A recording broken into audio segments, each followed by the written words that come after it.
सत्ता की चरण वंदना करने में जुटी गोदी एंकर रूबिका लियाकत जेल जाने वाली हैं? यह सवाल इसलिए उठ रहा है क्योंकि उनके पास एक लीगल नोटिस पहुंच चुका है। अब यह लीगल नोटिस किसने भेजा है, क्यों भेजा है, आखिर इस बार रूबिका लियाकत ने क्या हरकत कर दी, सब कुछ इस वीडियो में बताऊंगा। जो लोग न्यूज देखते हैं वो जानते हैं कि रूबिका लियाकत किस तरह की एंकर है, वो किस तरह से सरकार का पक्ष लेती हैं, ये सब लोग जानते हैं। और प्रधानमंत्री नरेंद्र मोदी की वो कितनी खास बनने की कोशिश करती हैं, ये हम सब लोग जानते हैं। लेकिन सत्ता की चाटुकारिता करने में व्यस्त रूबिका लियाकत ने इस बार कुछ ऐसा कर दिया है जिसका खामियाजा उनको 48 घंटों के भीतर भुगतना पड़ सकता है। इस पोस्ट को देखिए। अमिताभ ठाकुर पूर्व आईपीएस आजाद अधिकार सेना के प्रमुख वो क्या लिख रहे हैं। वो लिख रहे हैं, न्यूज 18 इंडिया की सुश्री रूबिका लियाकत द्वारा एक पाक पत्रकार के प्रतिबंधित एक्स अकाउंट हामिद मीर पाक का पोस्ट प्राप्त करने तथा प्रतिबंध के बाद भी भारत में रिले करने पर आजाद अधिकार सेना अमिताभ ठाकुर द्वारा लीगल नोटिस रूबिका लियाकत को 48 घंटे में स्थिति स्पष्ट करने हेतु नीचे यह पूरा आजाद अधिकार पार्टी की तरफ से भेजा गया लेटर, जिसमें किन किन बातों का जिक्र किया गया।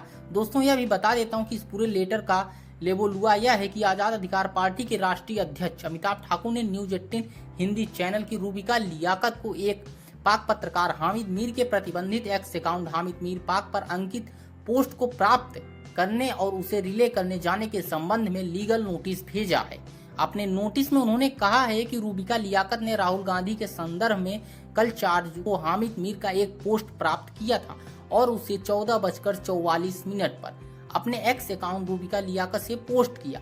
अमिताभ ठाकुर ने कहा कि एक प्रतिबंधित अकाउंट के कंटेंट को प्राप्त करना ही कई सवाल पैदा करता है। इसके साथ ही इस अकाउंट के पोस्ट को भारत से प्रसारित करना निश्चित रूप से अनुचित और आपत्तिजनक है। अतः उन्होंने रूबिका लियाकत को 48 घंटे में इस संबंध में स्थिति स्पष्ट करने का अनुरोध किया है।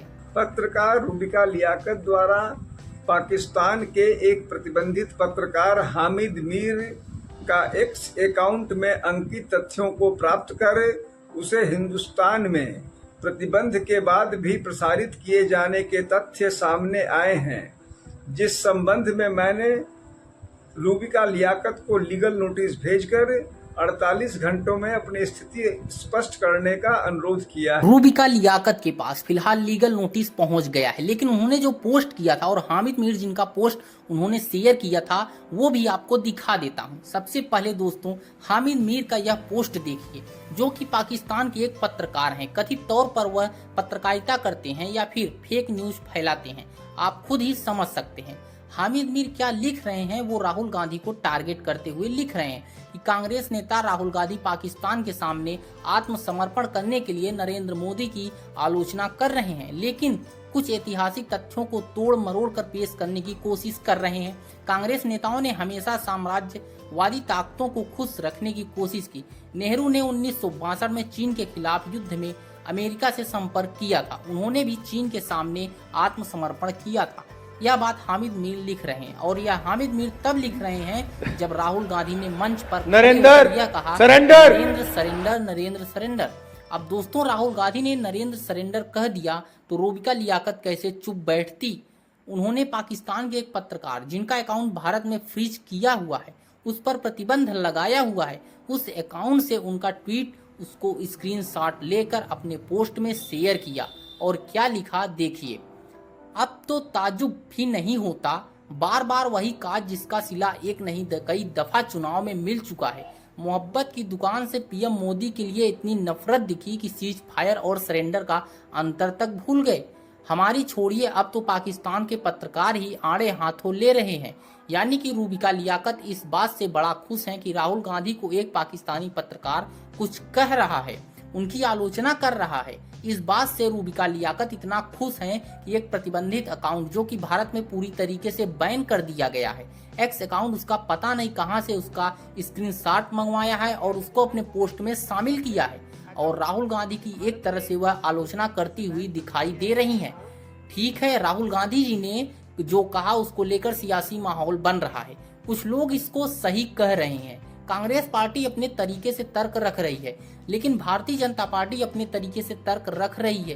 राहुल गांधी के बयान को यह बताने की, यह दिखलाने की कोशिश की जा रही है कि उन्होंने देश का अपमान कर दिया है। प्रधानमंत्री के बारे में ऐसा बोलकर, जबकि कांग्रेस पार्टी यह कह रही है कि प्रधानमंत्री का जो पद है वह सम्माननीय है, लेकिन नरेंद्र मोदी देश नहीं है, वो प्रधानमंत्री हैं इस देश के और उनसे सवाल पूछा जाएगा। तमाम मुद्दों को लेकर किस तरह से उन्होंने सीज फायर करवा लिया, जो ट्रम्प बार बार कह रहे हैं कि हमने एक ट्रेड डील का लॉलीपॉप दिखाकर यह पूरा सीज फायर करवाया है, उस पर सवाल के जवाब मांगे जा रहे हैं प्रधानमंत्री से। लेकिन राहुल गांधी अगर कह दे रहे हैं कि नरेंद्र सरेंडर, तो इस बात को लेकर रूबिका लियाकत इतना खफा हैं कि एक पाकिस्तानी पत्रकार जिसका अकाउंट इसलिए बैन किया गया है क्योंकि वो फेक न्यूज फैलाता है, वो भारत के खिलाफ जो कि प्रोपोगेंडा फैलाता है, ऐसे इंसान का ट्वीट रूबिका लियाकत को बड़ा पसंद आ रहा है और वो ये कह रही हैं कि देखिए अब तो पाकिस्तानी पत्रकार भी राहुल गांधी को क्या कह रहे हैं।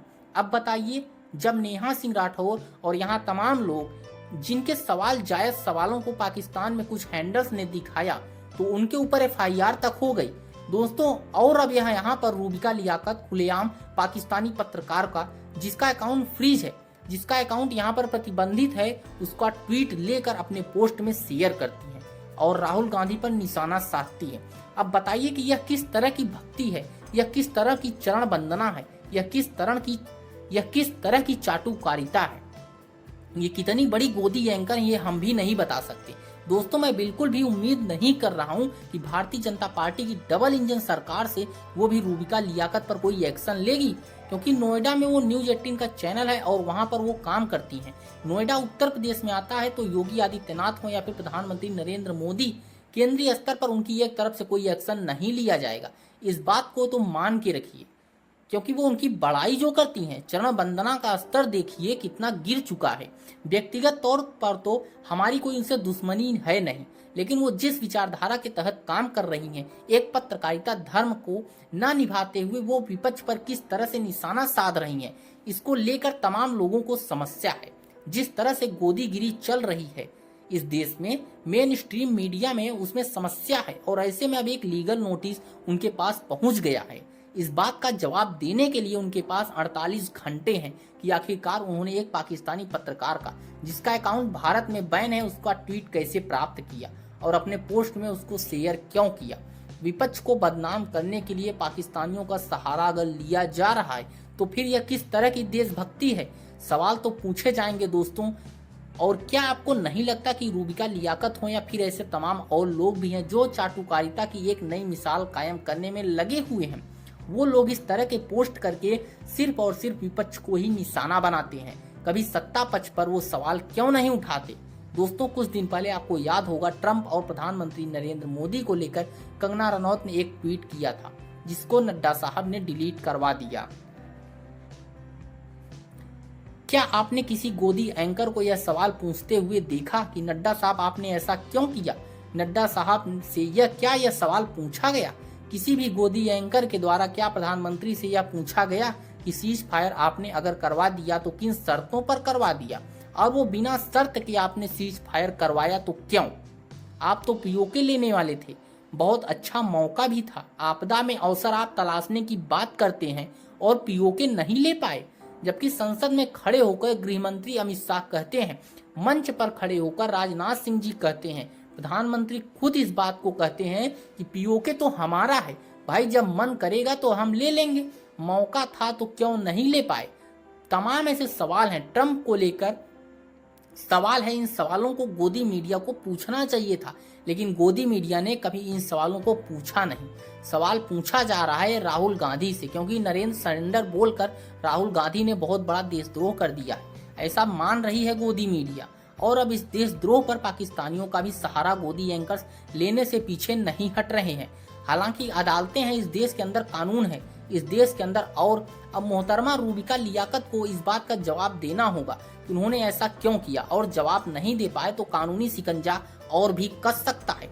जैसा कि मैंने शुरुआत में सवाल उठाया, जेल जाने की भी नौबत आ सकती है। आपको क्या लगता है इस पूरे मामले को लेकर, आप हमें कमेंट में जरूर बताइए। जय हिंद, जय भारत।